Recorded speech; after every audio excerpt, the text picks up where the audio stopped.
Hello everyone, this is Junaid Ahmed, AIR third civil services exam 2018। ये video बनाने का मेरा पर्पस है कि I can share things which happen during my whole preparation phase, और जो मैंने मिस्टेक्स की हैं वो जो नए एस्पिरेंट्स हैं they should not commit those mistakes, और बाकी जो सम लेसन्स विच आई लर्न वो आप बाकी लोगों को हेल्प कर सकें। तो माई एजुकेशनल बैकग्राउंड इज़ कि मैंने अपनी प्राइमरी एजुकेशन पहले सेंट मैरीज स्कूल से की थी, then I went to Aligarh Muslim University, up to 12th I studied there. उसके बाद फिर मैंने ग्रेजुएशन शारदा यूनिवर्सिटी से की थी। I am an engineer, by default आजकल इंजीनियरिंग ग्रेजुएशन हो गया है, तो मैंने भी इंजीनियरिंग की थी शारदा यूनिवर्सिटी से। सो टू स्टार्ट विथ क्या होता है कि वेन एवर एक यूपीएससी क्वालिफाइड एक पर्सन जब आपके सामने होता है कि यू थिंक कि ही इज़ अ विनर, कि उसने एक इंडिया का टफेस्ट एग्ज़ाम क्रैक किया है और he has achieved a lot in his life, but मैं आपको बताऊं कि I have been a failure all through my life, और when I say this I literally mean it. From my school days to the college days I have failed every exam which I have given. So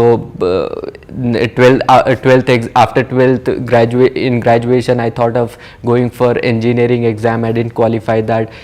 I took admission in a private university. उसके बाद फिर मैंने सोचा I'll study from abroad और अच्छी university से I'll do something, but वो भी I was not able to crack. Then I thought कि चलो सिविल सर्विसेज करते हैं। तो मेरा जो first exam which I cracked वो civil services. Before that I didn't clear any of the exam. तो देर इज़ अ रीज़न। जो पहले एग्ज़ाम्स थे उनको करने का मेरे पास कोई रीज़न नहीं था क्रैक करने का, और सिविल सर्विसेज करने का मुझे एक रीज़न मिला। तो आई ऑलवेज से कि अपने उस वाई को ढूंढो। आप कोई भी चीज़, सिविल सर्विसेज नहीं है, कोई भी अगर कुछ करना चाहते हो तो सबसे पहले क्वेश्चन ये आता है क्यों करना चाहते हो। अगर आप उस क्यों को ढूंढ लोगे तो वो कैसे करना है वो आपको ऑटोमेटिकली मिल जाएगा। तो सबसे पहले उस चीज़ को ढूंढिए आप, वो सबसे इम्पॉर्टेंट है उसमें। तो अब हम कुछ लेसन्स, लाइफ लेसन्स की अगर बात करें जो इस पूरे प्रिपरेशन में मुझे मिले, तो फर्स्ट चीज़ तो यही था कि failures they are a part of your life. आप कभी भी उनको ये मत सोचना कि फेलियर है तो एंड ऑफ लाइफ है। फेलियर इनफैक्ट आपकी पर्सनालिटी को रिफाइन करते हैं। आप में जो एरर्स होते हैं उनको हटा के आपको एक बेहतर इंसान बनाते हैं। मैंने सिविल सर्विसेज के एग्ज़ाम में पूरा ये सब सीखा कि मुझे 5 अटेम्प्ट लगे क्लियर करने में। हर एक अटेम्प्ट में मैंने जो मिस्टेक्स की थी उनको इम्प्रूव करके मैंने एग्ज़ाम को क्लियर किया। तो फेलियर सारे पार्ट ऑफ लाइफ, वो आपको बहुत कुछ सिखाते हैं, उनसे कभी डरना नहीं। और जैसे मैंने हमेशा बोला है कि एक स्टेज पे फेलियर, दूसरे स्टेज पे फेलियर, ये आपकी पर्सनालिटी को डिफाइन नहीं करते हैं कि आप फेल हो गए हो। आपको इम्प्रूव करते रहना चाहिए। जैसे कि अभी मैंने एक वीडियो में अपनी मार्कशीट भी मैंने अपलोड की थी, उसमें मैंने अपने 11th और 12th के मार्क्स दिखाए थे। तो मैं हमेशा सिविल सर्वेंट्स ही नहीं, बाकी जो स्टूडेंट्स हैं 10th के, 12th के, ग्रेजुएशन के, उनके लिए भी ये एक मैसेज रहता है कि आप मार्क्स जो हैं वो आपको कभी डिफाइन नहीं करते हैं आपकी पर्सनालिटी को। मार्क्स सिर्फ नंबर होते हैं। Knowledge is something which you should aim for, और नॉलेज आपको एक्वायर करनी चाहिए। मार्क्स तो आप जो एग्जाम में बैठते हो उन 3 घंटे में क्या कर रहे हो वो चीज़ होती है। तो कभी भी कम मार्क्स हैं या ज़्यादा मार्क्स है उसको लेके बहुत ज़्यादा सीरियस नहीं होना चाहिए। You can do very well in exam despite of having less marks in your boards और योर ग्रेजुएशन। तो this is the first lesson which I learned during my journey.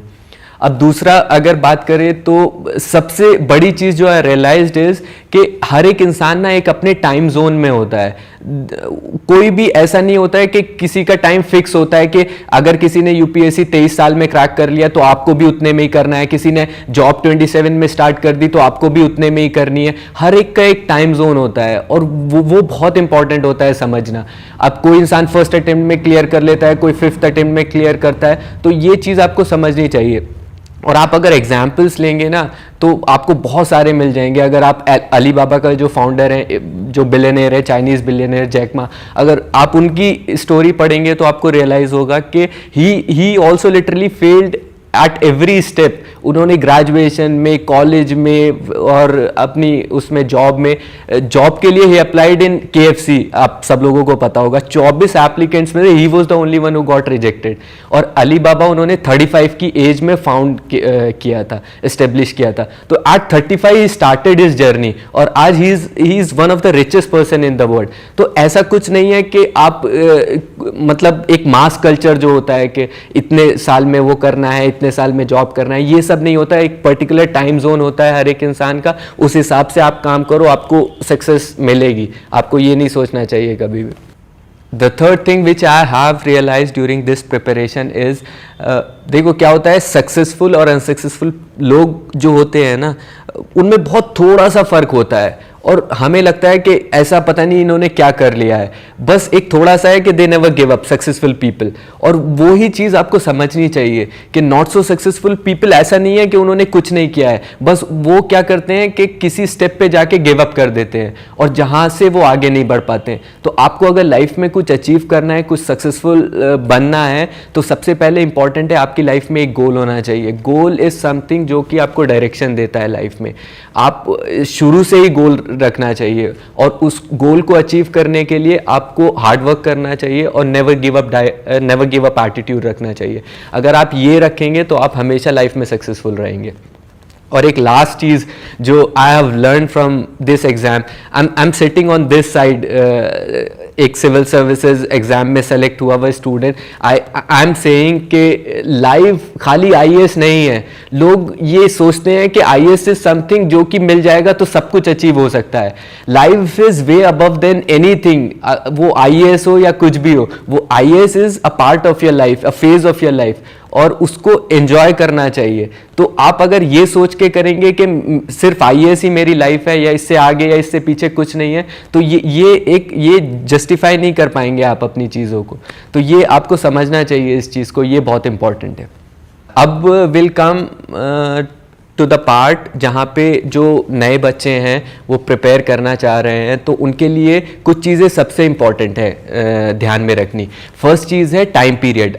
At least 2 to 4 years required होते हैं इस exam को clear करने के लिए। आप अगर फर्स्ट अटेम्प्ट में भी क्लियर कर रहे हैं तब भी आपको मिनिमम 2 साल लगते हैं पूरे एग्जाम को कंप्लीट करने में। तो आपको ये दिमाग में रखना चाहिए जब भी आते हैं कि ये एग्जाम थोड़ा सा टाइम टेकिंग है, तो उस हिसाब से अपना माइंडसेट बनाना चाहिए। आप सब लोग जानते हैं कि UPSC is a tough nut to crack, इतना आसान एग्जाम नहीं है। तो आपकी थोड़ी सी भी गलती आपको बाहर कर सकती है। तो आप कहीं पे भी आप ऐसा चांस नहीं ले सकते जहां पे आप मिस्टेक करो, क्योंकि दूसरे इतने सारे कैंडिडेट्स हैं जो आपकी जगह लेने के लिए बैठे हैं। तो if you are coming into this exam, आपको याद रखना है कि आपको डिटर्मिनेशन, आपका हार्ड वर्क चाहिए और उसमें कोई भी मिस्टेक की कोई गुंजाइश नहीं हो सकती है। तो this is the second thing जो कि आपको ध्यान रखनी चाहिए जब आप आते हो। तीसरी चीज़ मैंने जो आपको बोला है कि फेलियर्स वो आएंगे आपके फेज में, प्रिपरेशन फेज में, तो आपको हमेशा उसके लिए तैयार रहना है, क्योंकि वो जो है वो एक पूरे UPSC की जर्नी का एक पार्ट होते हैं। तो ये कुछ चीज़ें हैं जो आपको स्टार्ट करने से पहले एग्जाम ये याद रखनी चाहिए। The next thing will talk upon is कि कुछ चीज़ें हैं जहाँ पे लोगों को लगता है कि उनके पास एडवांटेज नहीं है। जैसे कि फॉर एग्जांपल हिंदी मीडियम के जो स्टूडेंट्स होते हैं वो अक्सर मुझे मैसेज करते हैं, पूछते हैं कि सर UPSC जो है वो जो इंग्लिश मीडियम के स्टूडेंट्स हैं उनको ज़्यादा एडवांटेज है इससे लेके। But I want to clear one thing here, Hindi या इंग्लिश कोई भी सिर्फ एक मीडियम हो सकता है किसी भी नॉलेज को एक्सप्रेस करने का, वो अपने आप में नॉलेज नहीं है। तो कभी भी आप ये मत सोचना कि आप हिंदी से हो या इंग्लिश से हो या किसी और रीजनल लैंग्वेज से हो तो आपको कोई डिसएडवांटेज या एडवांटेज है। UPSC इक्वली एक आपको प्लेटफॉर्म देता है जहां पे आप अपने आप को प्रूव कर सकते हो। तो चाहे आप किसी रीजनल लैंग्वेज से एग्जाम लिख रहे हो, चाहे वो हिंदी मीडियम से लिख रहे हो, आपके पास इक्वल अपॉर्चुनिटी है। बस हाँ, ये थोड़ा होता है कि आपको थोड़ा सा एफर्ट देना होता है, क्योंकि सपोज अगर हिंदी मीडियम से है तो आपके जो कंटेंट आप देखोगे, जो आपको कोर्स मटेरियल होगा या जो आपकी क्लासेस होंगी, वहां पे थोड़ा सा आपको सर्च करना पड़ता है कि आपको रेलेवेंट कहाँ पे वो मिल रहा है। लेकिन कभी भी आप ये मत सोचना कि वो आपको कहीं पे भी आपको डिसएडवांटेज रहता है उस चीज़ को लेके। आप इंटरव्यूज में भी देख सकते हैं, आप जीएस मेंस पेपर्स में भी देख सकते हैं, आपके पास ऑप्शन होता है किसी भी लैंग्वेज में लिखने का। तो यूपीएससी चाहता है कि डाइवर्स बैकग्राउंड्स के बच्चे आएँ और वहाँ पे compete करें। दूसरी चीज़ जो है वो एक मिथ है, एक या कह सकते हैं कि लोगों को लगता है कि इंजीनियर्स जो हैं वो बहुत ज़्यादा आ रहे हैं यूपीएससी में। ऐसा क्यों है? क्या एग्ज़ाम का पैटर्न इंजीनियर्स को थोड़ा सा प्रेफर करता है? बट आई वांट टू से कि अगर आप टोटल ग्रेजुएट्स अगर देखें इंडिया में तो 70% 60% तो इंजीनियर्स ही हैं। तो अगर आप प्रोपोर्शनली उसको देखेंगे तो वहां पे भी वो सिलेक्शन हो रहा है। तो ऐसा कुछ नहीं है कि उनको कोई एडवांटेज है या दूसरे लोगों को डिसएडवांटेज है। वो आपकी मेहनत के ऊपर है, आपके परसेवरेंस के ऊपर है कि आपका सिलेक्शन कैसे रहता है वहां पे। थर्ड, जो कुछ लोगों के दिमाग में रहता है कि वो रूरल एरिया से अगर हैं तो उनको थोड़ा सा प्रिपरेशन में परेशानी होती है या उनके पास थोड़ी सी प्रॉब्लम रहती हैं, तो उनके लिए भी आज के टाइम पे अगर आप देखें तो इंटरनेट इज़ समथिंग जो कि दूर दूर तक पहुंच गया है। इवन डिस्टेंट एरियाज तक इंटरनेट की रीच है। तो आप देखें आपके ऊपर कि आप किस तरीके से उसको एडवांटेज ले सकते हैं। और किसी भी चीज़ को लेके आई ऑलवेज से कि कोई भी चीज़ ना करने के 1000 बहाने होते हैं। आप रीजंस दे सकते हो, एक्सक्यूज दे सकते हो, मेरे पास ये नहीं था, मेरे पास वो नहीं था, लेकिन करने के लिए एक ही चीज़ काफ़ी होता है। तो आप अगर रूरल एरिया से हैं, हिंदी मीडियम से हैं या किसी भी और ऐसी चीज़ से हैं या कोई भी हैंडीकैप अगर है तो उसको एक्सक्यूज़ मत बनने दें आपके सिलेक्शन में। आप सक्सीड हो सकते हैं। मैंने अपने बारे में आपको बताया, मैंने अपनी मार्कशीट सिर्फ इसीलिए अपलोड करी थी कि I can give hope to those people जो 10th-12th में अच्छा नहीं कर पाए हैं। तो आपको लाइफ में बहुत सारी अपॉर्चुनिटीज़ मिलती है। अगर आप एक जगह फेल हुए तो ज़रूरी नहीं आप हर जगह फेल हो गए। तो आपको ये चीज़ ध्यान में रखनी चाहिए, ये बहुत इंपॉर्टेंट है। फिर एक चीज़ आती है कि कोचिंग को लेके लोगों का परसेप्शन रहता है। मेरे पास काफ़ी जो हैं वो क्वेश्चन आते हैं कि सर कोचिंग करनी चाहिए या नहीं करनी चाहिए। तो आई विल सजेस्ट कि देखिए क्या होता है, स्टार्टिंग में जब आप आते हो तो थोड़ा सा आपको गाइडेंस की ज़रूरत होती है, क्योंकि जब आप कुछ भी पढ़ रहे हो तो वहाँ पे आप एक डायरेक्शन में स्टडी करो, वो बहुत इंपॉर्टेंट होता है। तो इसके लिए ज़रूरी है कि अगर आपके पास कोई सीनियर की एडवाइस है या कोई सेलेक्टेड कैंडिडेट्स हैं या आप वीडियोस के थ्रू जो आजकल इंटरनेट पे बहुत सारी आ गई हैं उसके थ्रू अगर आप गाइडेंस ले सकते हो तो आपको कोचिंग की भी कोई ज़रूरत नहीं पड़ती है। तो मेन जो कोचिंग का रोल आता है वो बस स्टार्टिंग में एक आपको ट्रैक पे रखने के लिए आता है, लेकिन आप अपने आप को ट्रैक पे अगर किसी दूसरी चीज़ से भी कर सकते हो तो कोचिंग की भी वहाँ पे आपको ज़रूरत नहीं पड़ती है। तो ये सारी कुछ चीज़ें थी जो मैं क्लियर करना चाहता था, क्योंकि ये लोगों के दिमाग में रहता है कि वो डिसएडवांटेज हैं या यूपीएससी कुछ लोगों को प्रेफर करता है, नहीं करता है, ऐसा कुछ नहीं है। The next thing which I wanted to share is the mistakes which I committed. क्योंकि क्या होता है कि इंसान अपनी गलतियों से सीखता है और जो चीज़ें मैंने गलत की, जो मिस्टेक्स मैंने की, अगर मैं लोगों को बता सकूं तो वो उस चीज़ को अवॉइड कर सकते हैं और अपना टाइम बचा सकते हैं। तो सबसे पहली चीज़ जो है, अगर आप यूपीएससी की प्रिपरेशन में आ रहे हो तो आपको ये ध्यान रखना चाहिए कि यूपीएससी का सिलेबस और प्रीवियस ईयर्स पेपर्स जो हैं वो की होता है यूपीएससी को समझने का। तो आप स्टार्टिंग में जब आते हो तो focus majority of your time on these two things, syllabus और प्रीवियस ईयर्स पेपर। एटलीस्ट 1-2 महीने उनको प्रॉपरली एनालाइज करना चाहिए, एग्जाम के पैटर्न को समझना चाहिए, एग्जाम को समझना चाहिए। मैंने मिस्टेक की, मैंने नहीं किया था तो मुझे टाइम लग गया था उस चीज़ को समझने में। दूसरी चीज़ जो होती है वो स्टार्टिंग में जब हम आते हैं तो we try to become experts of every subject. तो इसमें क्या होता है कि आपका बहुत सारा टाइम वेस्ट हो जाता है। यूपीएससी अपने नोटिफिकेशन में भी बोलता है you need to have general understanding of all the things. तो आप इंपॉर्टेंट है कि आपको एक्सपर्ट नहीं बनना है, you need to have general understanding of each and every subject. आप उसको उतना ही पढ़ो जितना कि उससे आप मार्क्स ला सको, जितना ज़्यादा आप मार्क्स फेच कर सको। तो इस तरीके से आपको चीज़ों को सारों को एक साथ लेके चलना है।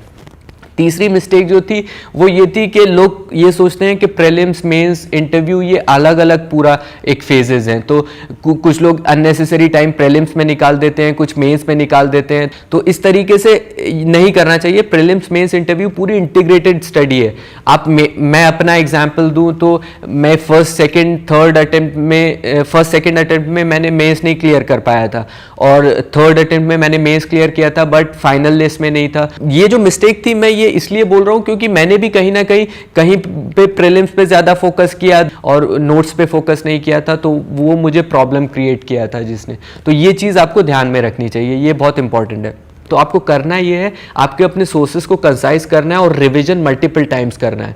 एंड नेक्स्ट थिंग जो mistake which I committed was notes making, that is also very important. मैंने स्टार्टिंग में नोट्स नहीं बनाए थे करंट अफेयर्स के, मैंने सोचा था वहाँ पे एग्जाम में क्वेश्चन आएगा तो मैं लिख दूंगा, जो भी है उसको समझ लेता, लेकिन वहाँ पे प्रॉब्लम होता है, आपको 3 आवर्स में 20 क्वेश्चंस लिखने होते हैं, तो इट्स नॉट वेरी ईजी। तो आपको नोट्स बनाने चाहिए, कंसाइज क्रिस्प नोट्स, और हर एक इशू के आपको नोट्स बनाने चाहिए, तो ये बहुत इंपॉर्टेंट है।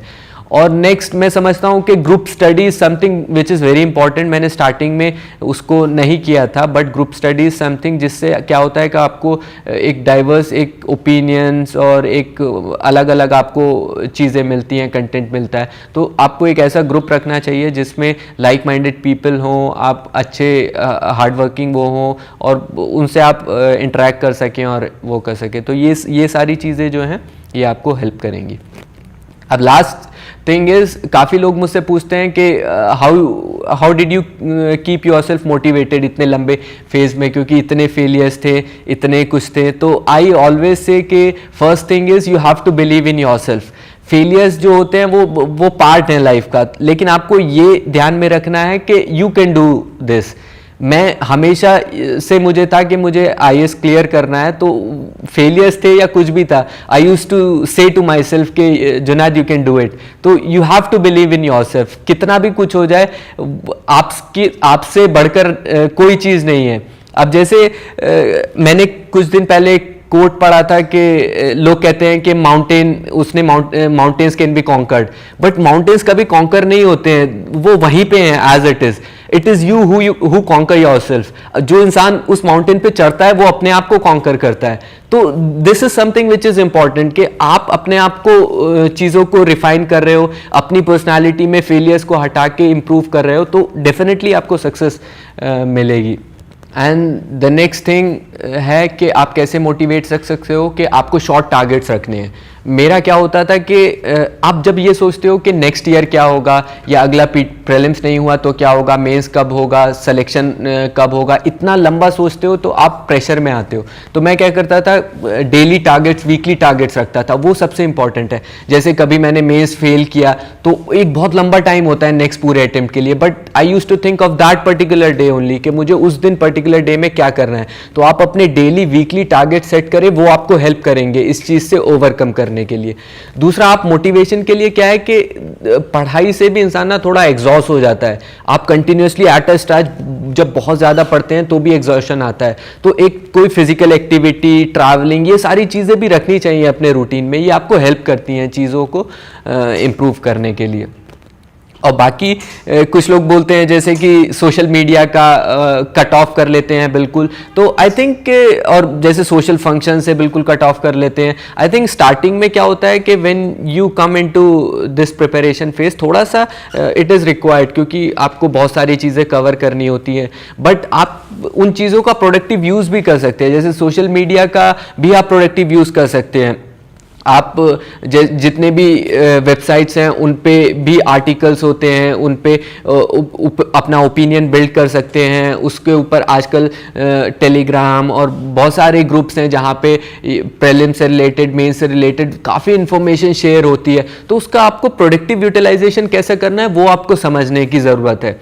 अगर आप उस चीज़ को देख लेंगे, कर लेंगे, तो ये अल्टीमेटली आपको अपनी प्रिपरेशन में हेल्प ही करेगा। तो ये सारी चीज़ें थी जो I wanted to share with you people. और prelims is also very near, 15-20 days रह गए हैं। तो I wish all the people who are appearing for this year's prelims all the best, and I hope this video will help everyone जो prelims दे रहे हैं या जो स्टार्ट कर रहे हैं उनके प्रिपरेशन में। Thank you very much.